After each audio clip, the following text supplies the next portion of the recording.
Ready, kids? Aye, aye, Captain! I can't hear you. Aye, aye, Captain! Oh!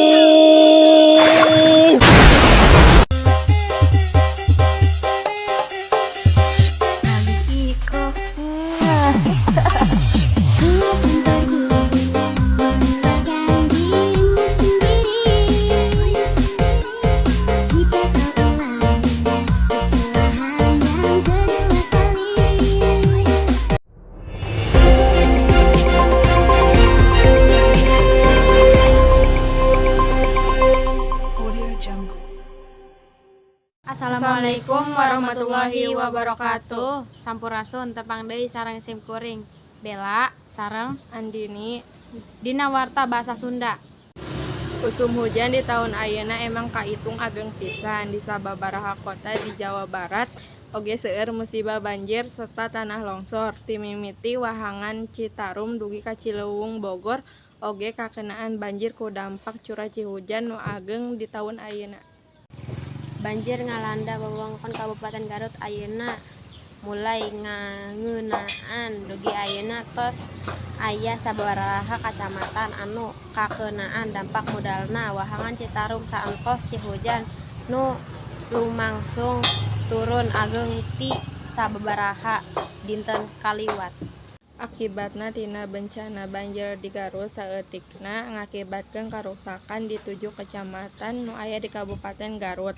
Dumasar kana data nu aya, banjir bandang eta mangrupakeun banjir anu paling ageng nu pernah aya di Kabupaten Garut. Bencana banjir eta ngarenggut korban jiwa dugi ka 26 urang.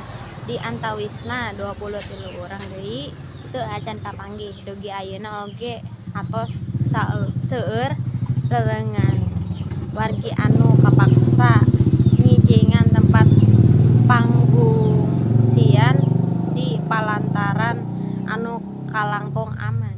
Sedangkeun bencana banjir di Bandung Kota ngakibatkeun saeutikna saurang korban jiwa. Sanajan bencana banjir di Bandung ieu teu pati ngakibatkeun loba korban jiwa atawa karusakan sarana sapertos di Garut.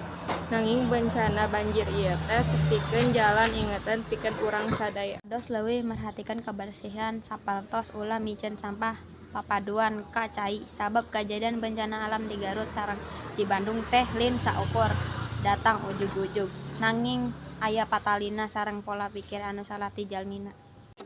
Pola anu salah ieu teh ngakibatkeun bencana alam sapertos micen sampah papaduan ka wahangan, ka malir atawa nepi ka selokan nu aran tatangkalan di leuweung sareng seueur deui anu sanesna.